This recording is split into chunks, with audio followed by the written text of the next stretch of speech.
The bag on my shoulder held 4 shirts, 2 pairs of jeans, and a toothbrush I'd grabbed without thinking. 24 years of marriage, and that's what I could carry out the door in under 10 minutes. I didn't call ahead, I just drove.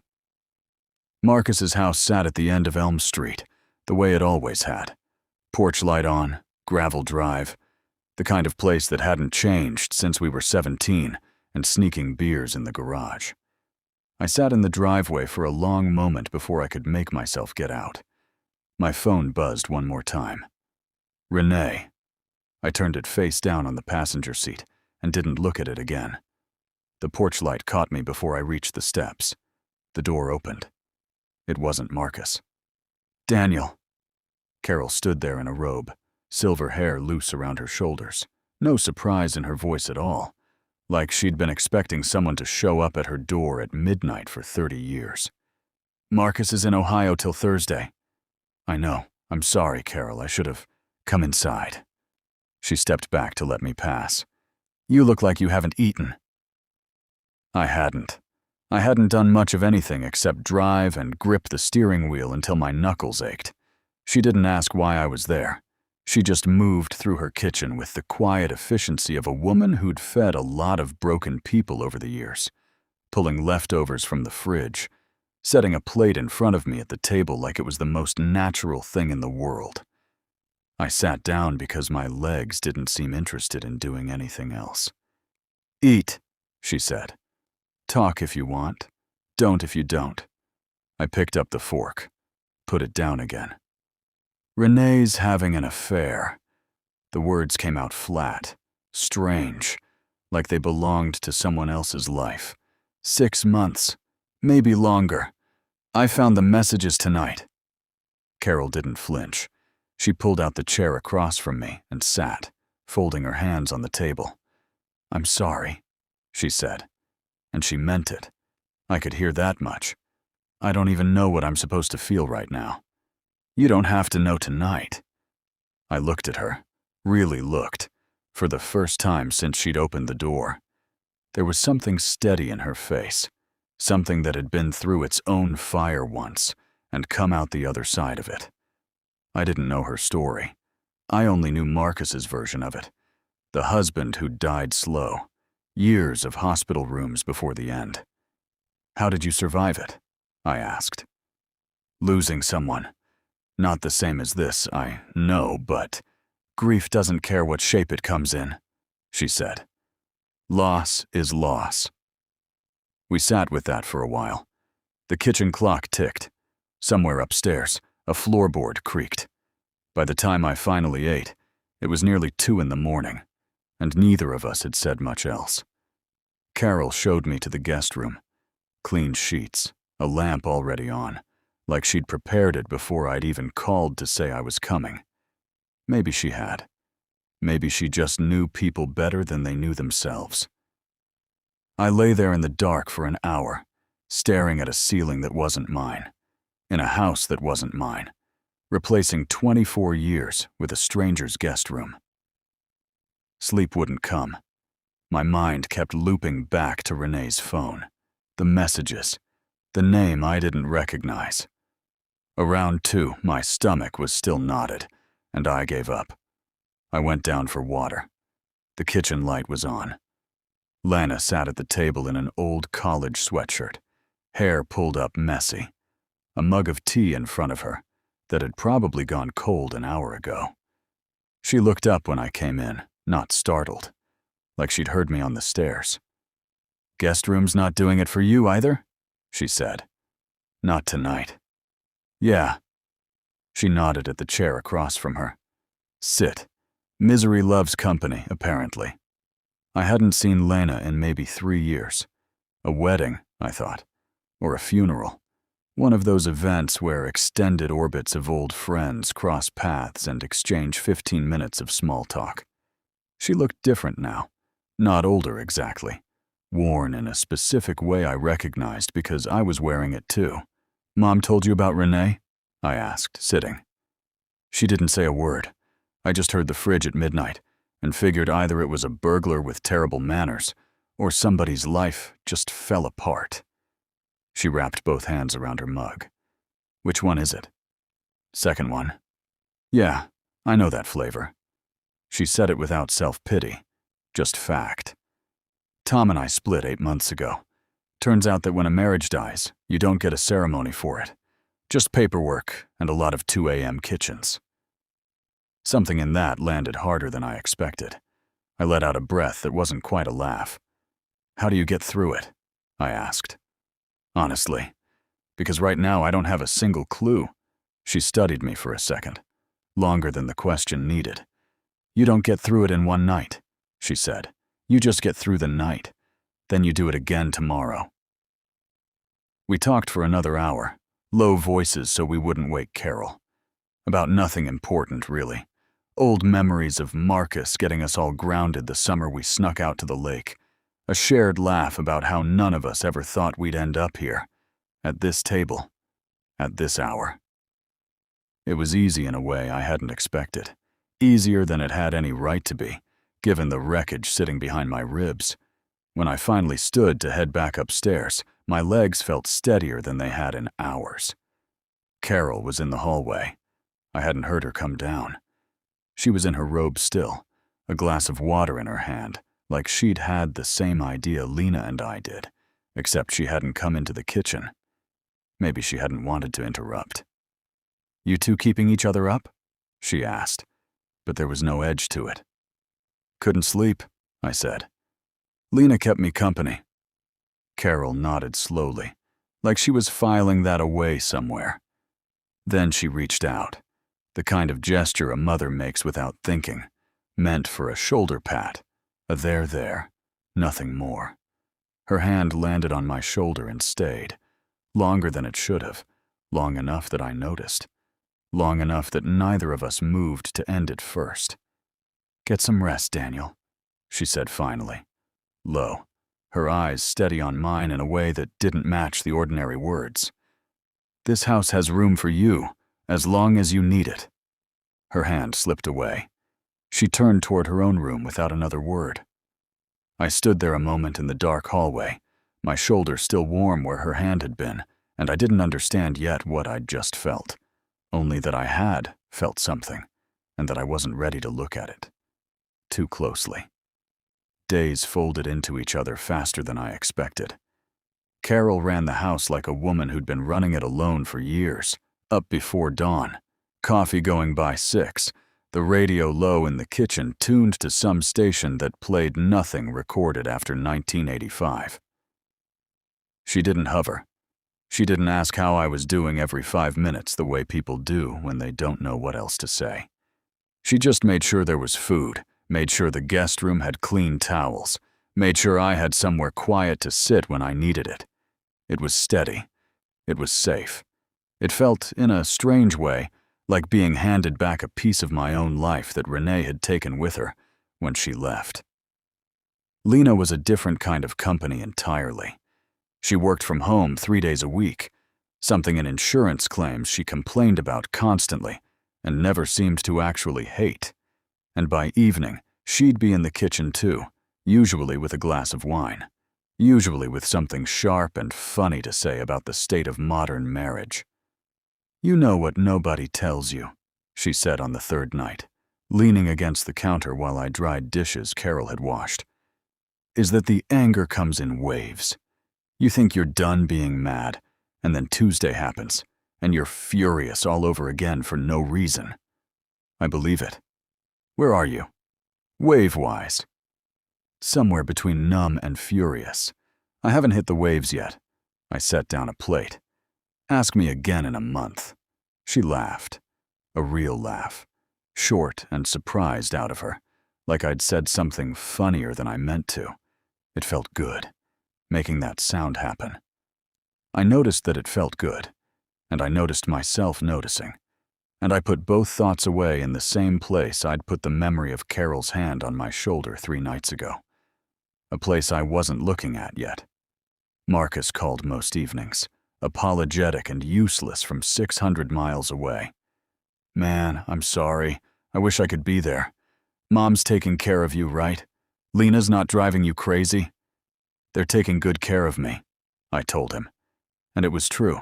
And it was also not the whole truth, though I couldn't have said yet what the rest of it was.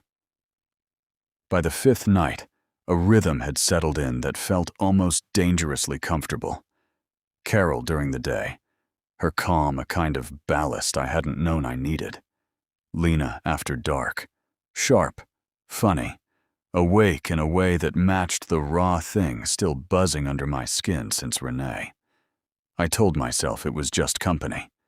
2 women, 2 different kinds of kindness, and me in the middle of them, like a man standing between 2 fires, grateful for the warmth of both, and not yet asking why he needed 2.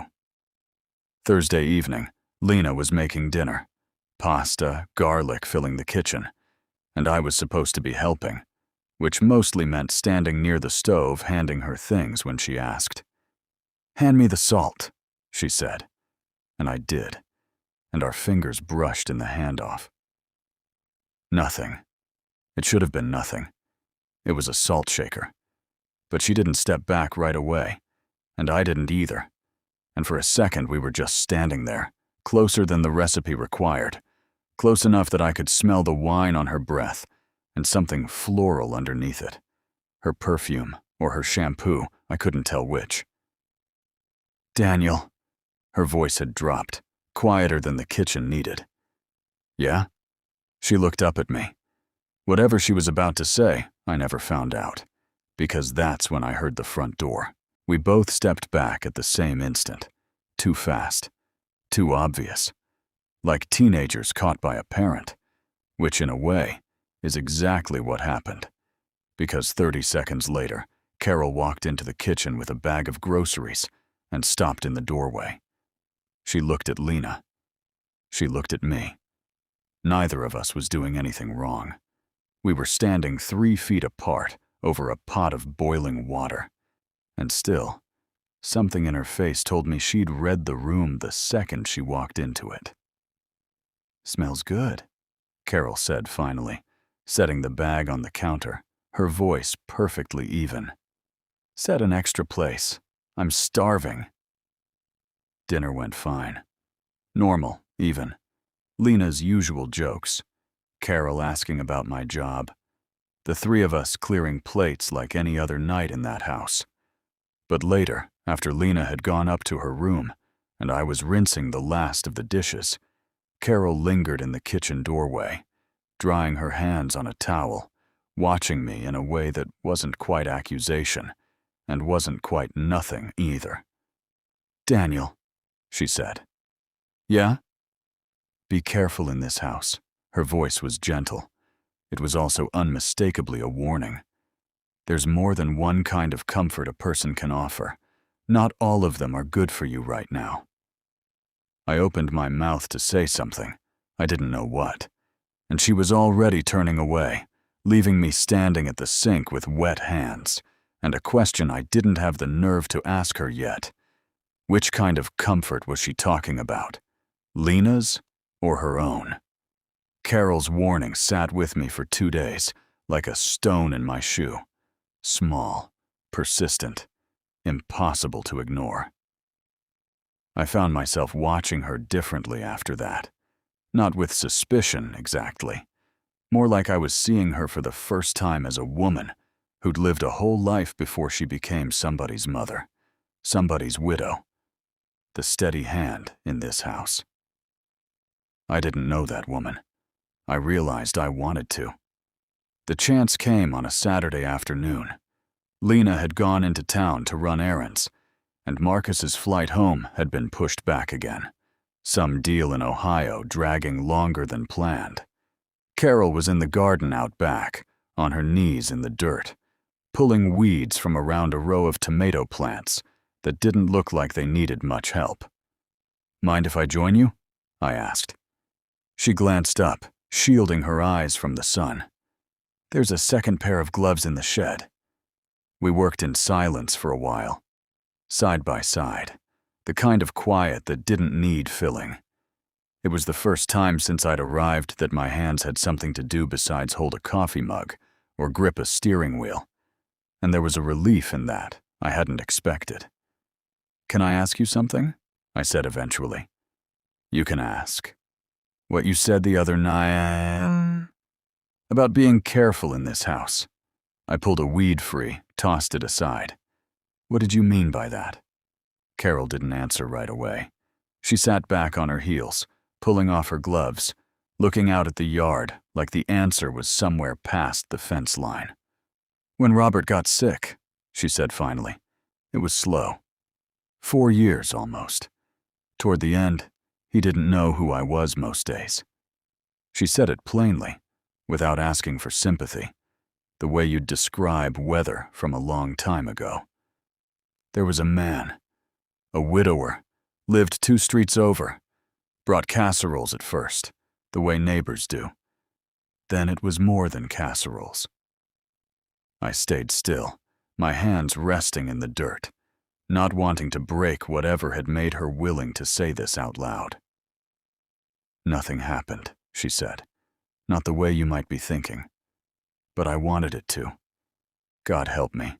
Some nights I wanted it more than I wanted my next breath, because Robert had been gone from me in every way that mattered for a long, long time. And I was so tired of being alone in a house with a man who couldn't see me anymore. What stopped you? I'm not sure anything stopped me, exactly. I think I just knew, somewhere underneath the wanting, that it wasn't really about him. The neighbor, I mean. It was about needing to feel like a person again, needing somebody to look at me like I still existed. She met my eyes. That's a dangerous thing to confuse with love, Daniel. The needing and the loving, they can feel exactly the same from the inside. I sat with that, the dirt under my knees, the sun on the back of my neck. Renee's face when she'd looked up from her phone, startled, guilty. 6 months of some other man's attention written all over her.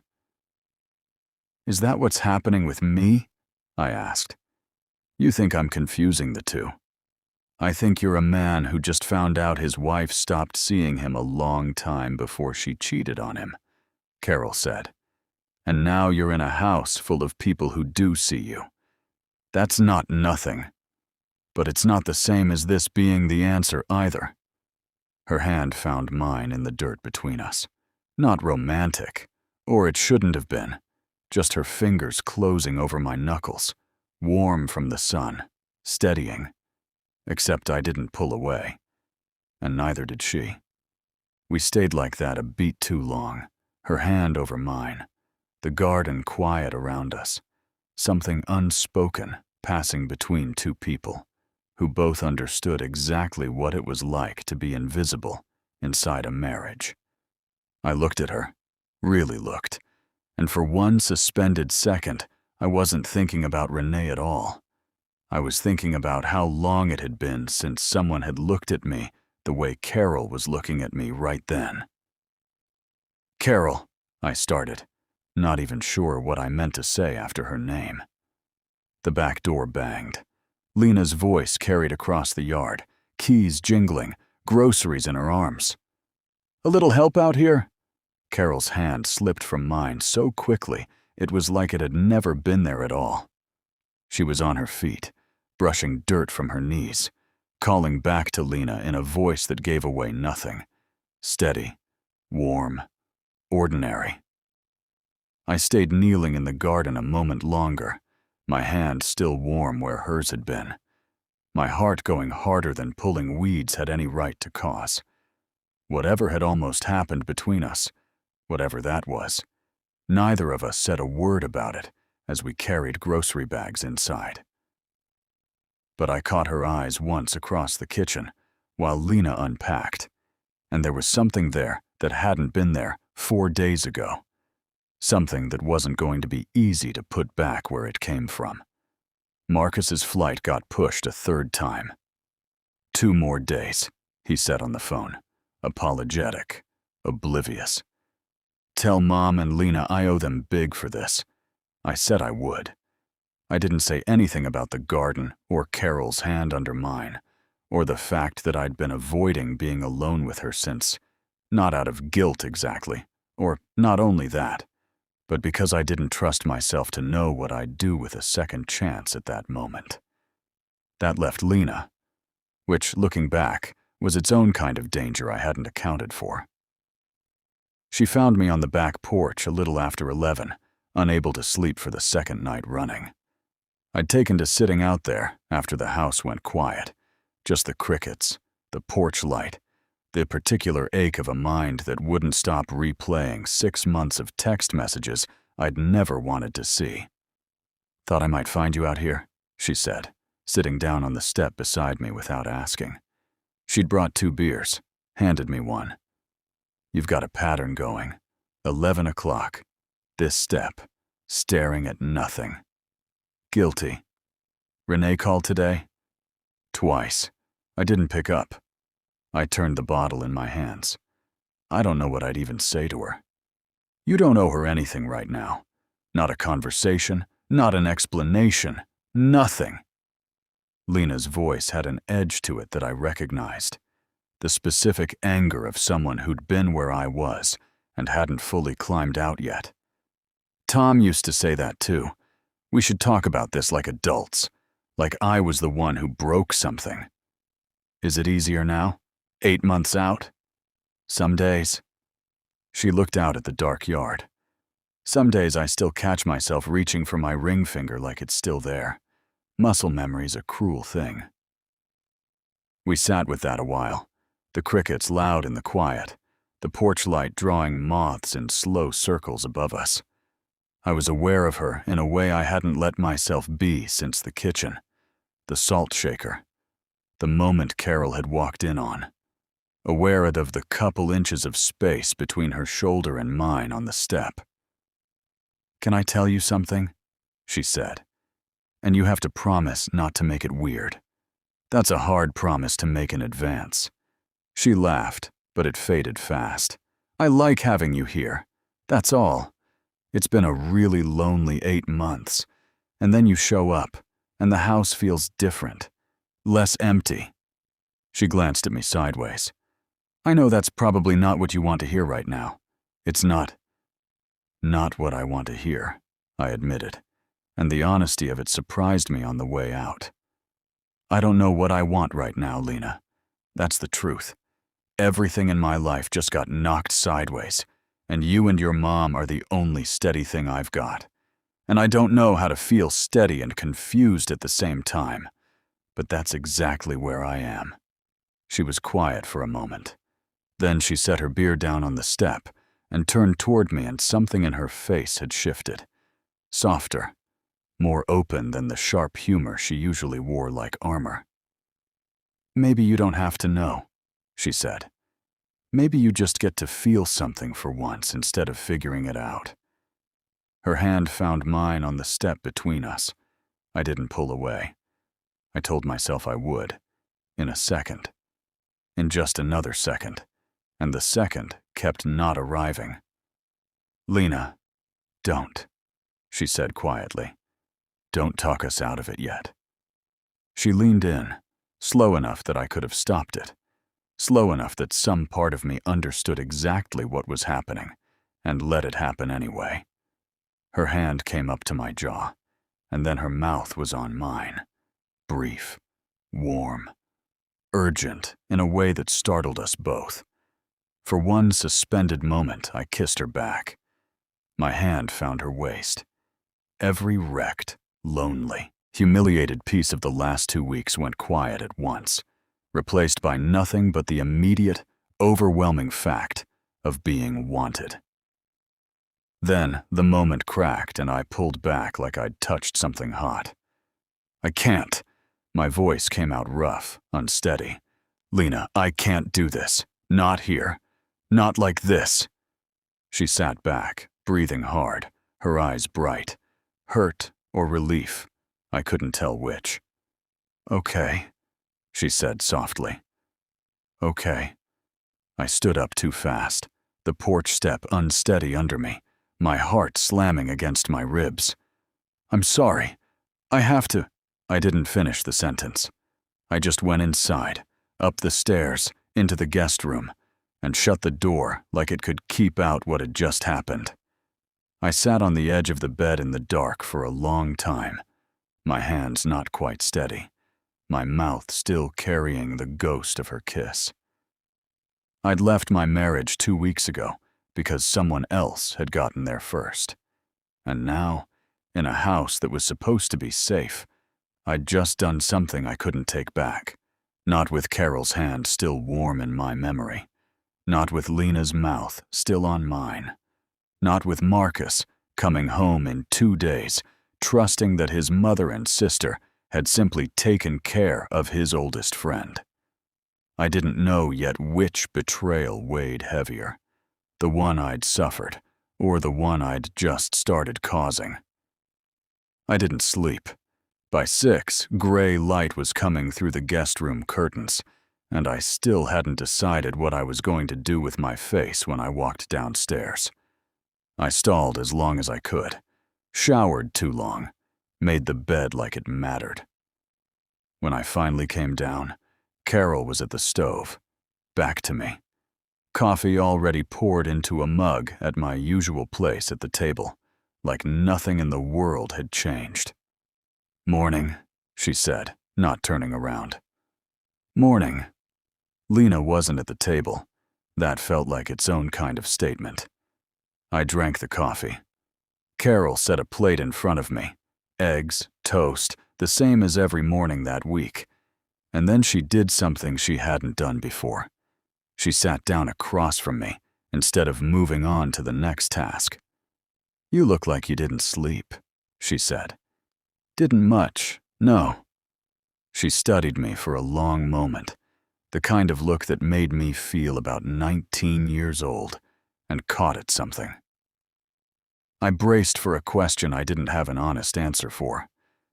"Lena left early," Carol said instead. "Took her laptop, said she had errands.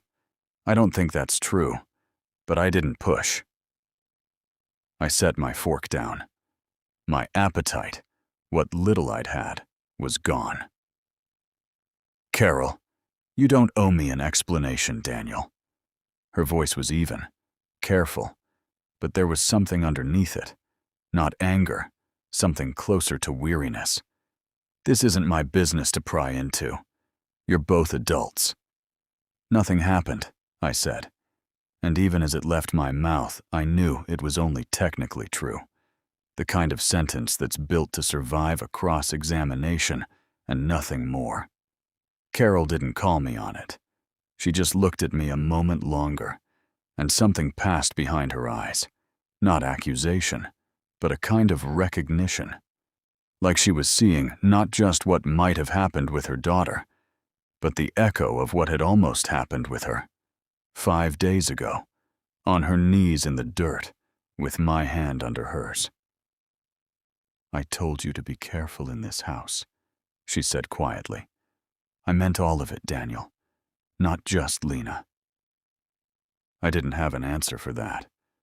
We sat in the silence of it, the coffee going cold between us, both of us aware of exactly what she'd just admitted, without admitting anything at all. "Marcus comes home tomorrow," she said finally, standing, gathering the plates, though I'd barely touched mine. "I think you need to decide what kind of man you want to be in this house before he walks back through that door. Because right now, I'm not sure you know." She left the room before I could respond, and I sat alone at the table for a long time, the weight of the house pressing down on me from every direction. Carol upstairs somewhere, carrying whatever she wasn't saying. Lena out in the world somewhere, carrying whatever I'd started on that porch step. Renee, 600 miles from all of it. The woman whose betrayal had put me here in the first place, and who had no idea what her leaving had set loose. I thought about my own house, empty now, or worse than empty, full of a life I no longer trusted. I thought about Renee's face when I'd confronted her, the tears that came too fast to be entirely genuine, or maybe entirely genuine. I couldn't tell anymore. I thought about the version of myself who'd driven here 2 weeks ago, certain of exactly one thing, that I'd been wronged, and that the wronging was simple, and that I was the only one in this story standing on solid ground. That man felt very far away now. Lena came home around 4. She didn't come find me, and I didn't go looking for her. Both of us circling the house like two people who'd broken something and weren't ready to look at the pieces yet. We passed in the hallway once, and she gave me a small, tired smile that didn't reach her eyes, and neither of us said anything at all. That night, lying in the guest room in the dark, I finally let myself ask the question I'd been avoiding since the porch step, since the garden, since the moment Carol's hand had lingered too long on my shoulder that first sleepless night. What am I actually doing here? I didn't have an answer. I only knew that Marcus would be home in less than 24 hours, and that whatever I decided before then was going to matter. Not just to Lena, not just to Carol, but to whatever was left of the man I wanted to be able to look at in the mirror once this was over. Marcus's car pulled into the driveway just after 6 the next evening, and the sound of it, gravel under tires, a door slamming, his voice already calling out before he'd even reached the porch, hit me like something out of another life entirely. "There he is!" Marcus came through the front door with his arms already open, pulling me into the kind of hug only a friend of 30 years can get away with. "Man, I am so sorry I got stuck out there. You doing okay?" "Better than I was," I said, which was true in ways he didn't know, and false in ways I hoped he never would. He looked past me into the kitchen, where Carol was pulling a roast from the oven, and Lena was setting the table, and something in his face went soft and grateful. "Look at this," he said. "My mom and my sister taking care of my best friend. I don't know what I did to deserve you people." Nobody answered that. Carol busied herself with the roast. Lena kept her eyes on the silverware. Dinner was almost unbearable in its normalcy. Marcus talked about Ohio, about the deal that had finally closed, about how good it was to be home. He reached over at one point and squeezed his mother's hand, thanked her for looking after me, and I watched Carol's face carefully, the practiced ease she wore, the warmth that gave nothing away. I understood, watching her, that she'd had a lot of practice keeping her own weather off her face. I wondered how long she'd been doing that, and for how many reasons. "Lena, you've been good to him too, I hope," Marcus said, oblivious, reaching for the wine. "Course I have," Lena said, and her voice was light, easy, exactly right, and I felt something in my chest twist at how good she was at this, how good we both apparently were at burying what had happened on that porch step under a roast dinner and small talk. After dinner, Marcus wanted to catch up properly. Just the two of us, a couple of beers on the porch. The same step where 5 nights ago Lena had kissed me, and I'd let it happen for one unbearable honest second before I'd pulled away. "So, talk to me," Marcus said, settling in beside me. "Really? How are you holding up? Renee still trying to call?" "Every day. I still haven't picked up." "You will when you're ready. No rush." He took a pull from his beer, looked out at the yard. "I'm glad you came here, man. I know it's a lot, staying in a house with my mom and my sister instead of, like, a hotel or whatever. But family's family. Your family." The word landed harder than he could have known. Family. I thought about Carol's hand under mine in the garden dirt. I thought about Lena's mouth on mine in the dark. I thought about how completely I had let 2 weeks of grief and loneliness turn the people looking after me into something else entirely, and how little either of them deserved to be caught in the wreckage of my marriage falling apart. "Marcus," I started, and didn't know what I meant to say next. Confession sat right there at the back of my throat, heavy and ready. "Yeah?" I looked at him, the easy trust on his face, 30 years of friendship that had never once asked anything of me except honesty. And I understood in that moment that telling him wouldn't fix anything. It would only hand him a wound to carry that wasn't his to carry. And it would take something from Carol and Lena that wasn't mine to give away. "Thank you," I said instead, "for letting me stay. I don't know what I would have done without this house." He clapped a hand on my shoulder, satisfied. No idea how much weight was under the simple gratitude of that sentence.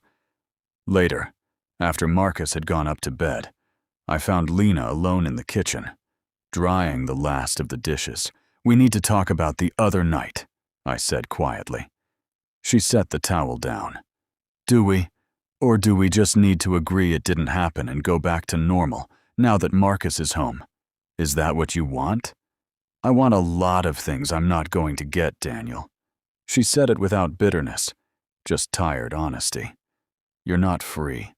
I'm not looking to be somebody's rebound while he figures out his marriage. I know that. I knew it on the porch, if I'm being honest. And I did it anyway because it felt good to be wanted by somebody for 5 minutes." She met my eyes. "That's on me as much as you." "I don't want to hurt you," I said. "Or your mom, or Marcus. I came here because my life fell apart, and I didn't have anywhere else to go, and somewhere along the way I let myself lean on 2 people who deserve a lot more honesty from me than I've given either of you." Something flickered across her face at your mom. A question she didn't ask out loud, though I saw it land, saw her file it away, the way her mother had a habit of doing. "So what happens now?" she asked. I didn't have the whole answer yet, but for the first time in 2 weeks, I knew the shape of it. "Now I figure out who I am without Renee," I said. "On my own. Not leaning on this house, or you, or Carol, to do that for me. That's not fair to any of us." Lena nodded slowly, and something in her posture eased. Not happiness, but the relief of hearing someone finally say the true thing out loud. Upstairs, the hallway was dark and quiet. Carol's door was closed, a thin line of lamplight underneath it. I stood there a moment, my hand almost raised to knock, and then let it fall. Whatever conversation Carol and I still owed each other, it would have to wait for daylight, and for a version of me steady enough to have it honestly.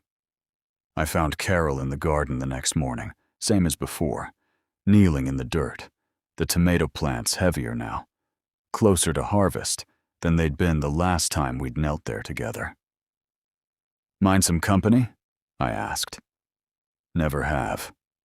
I knelt beside her, and for a while we just worked, the same easy quiet as before, except now it carried the weight of everything that had passed between us in it, the hand under mine, the moment neither of us had named. "I talked to Lena last night," I said finally. Carol's hand stilled for just a second before continuing their work. "I figured you might. I told her I needed to figure out who I am without Renee before I lean on anybody else to help me do it. That includes," I hesitated, "that includes whatever almost happened between us too. I haven't forgotten that, Carol. I don't think you have either." She sat back on her heels, pulling off her gloves slowly, and for a long moment she didn't say anything at all. When she finally looked at me, her eyes were clear, steady, none of the softness from that afternoon in the dirt. "Daniel, I'm 63 years old," she said. "I buried a husband. I raised 2 children. Whatever I felt that day, and I won't pretend I didn't feel something. It wasn't about you, not really. It was about remembering what it felt like to be looked at. That's a hunger of its own, and it's got nothing to do with love, and I knew that even while my hand was still under yours." She reached over and, gently this time, briefly, touched my arm. "You were never going to be the answer to it. Neither was that neighbor, all those years ago. I just needed to feel it for a minute. I think you did too." Her honesty landed like something solid finally settling into place. "So what happens now?" I asked. The same question Lena had asked me the night before, and I realized I finally had an answer worth giving. "Now you go home," Carol said. "Not to Renee, necessarily.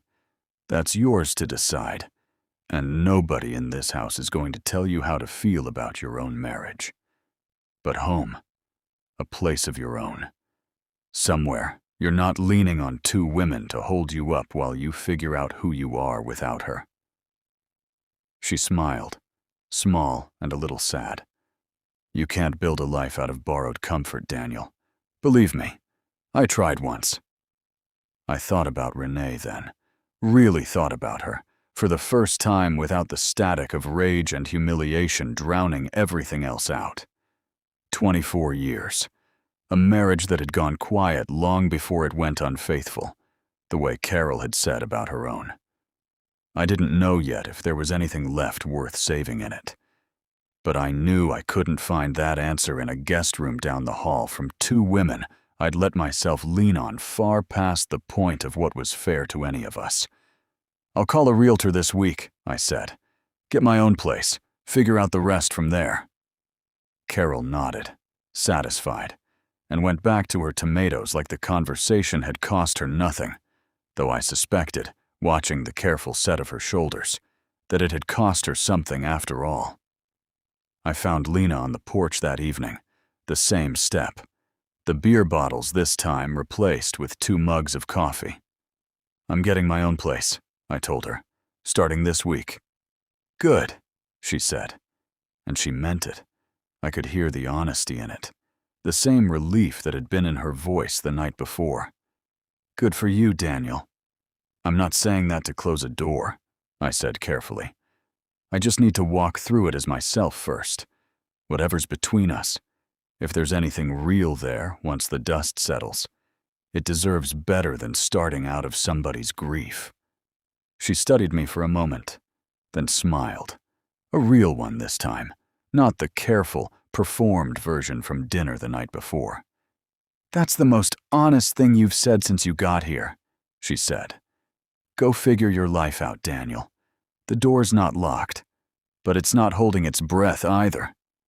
I laughed, and it felt like the first easy laugh I'd had in weeks. That night, I called Renee for the first time since I'd left. I didn't tell her about the porch, or the garden, or the 2 women who'd nearly become something I couldn't take back. Some things belonged only to me, a debt I'd have to carry and learn from on my own. "I need time," I told her, "and so do you. I don't know yet what happens after that. But I know I can't figure it out from a guest room in somebody else's house." She cried. I didn't. That felt like its own kind of answer. 6 weeks later, I signed a lease on a small 2-bedroom on the other side of town. Nothing special. Beige walls, a kitchen too small to cook much in, but mine. The first night I slept there, on a mattress on the floor, because the furniture hadn't arrived yet, I slept better than I had in over a month. Marcus helped me move boxes on a Saturday. Still no idea what his mother and sister had almost become, caught up in during those weeks I'd stayed with them. I watched him carry a lamp up the stairs, easy and unburdened, and I was grateful, in a way I hadn't expected to be, that some things had stayed simple for him. Some debts really were mine alone to carry. Carol called sometimes, just to check in, a voice on the phone now instead of a hand steadying mine in the dirt. Our conversations were easy, warm, entirely appropriate, as if the garden had never happened at all, except that we both knew it had, and that knowing sat quietly between us without ever needing to be spoken of again. Lena and I saw each other twice, over coffee, careful and unhurried. Nothing had been decided between us. Nothing needed to be. Not yet. She was building her own life back up the same as I was building mine, and for the first time neither of us was trying to borrow the other's foundation to stand on. Renee and I talked more, slowly, carefully. Not reconciliation, not yet, maybe not ever, but something closer to two people trying to understand what had actually broken, rather than just who had broken it. I didn't know where that road led. I was learning to be all right, not knowing. What I understood now, sitting alone some evenings in that small apartment with the beige walls, was that grief and loneliness had made me hungry in ways I hadn't recognized while it was happening. Hungry to be seen, hungry to be wanted, hungry for anyone willing to look at me like I still existed. Carol had named it before I could see it myself. The needing and the loving can feel exactly the same from the inside. It had taken almost losing myself in someone else's house to learn the difference. I was still learning it. I suspected I would be for a long time yet. But I was learning it as myself now, not as a man borrowing two women's kindness to survive his own collapse, but as someone finally standing, unsteady but upright, on ground that belonged to him alone. That, I was starting to understand, was the only place real love could ever actually be built.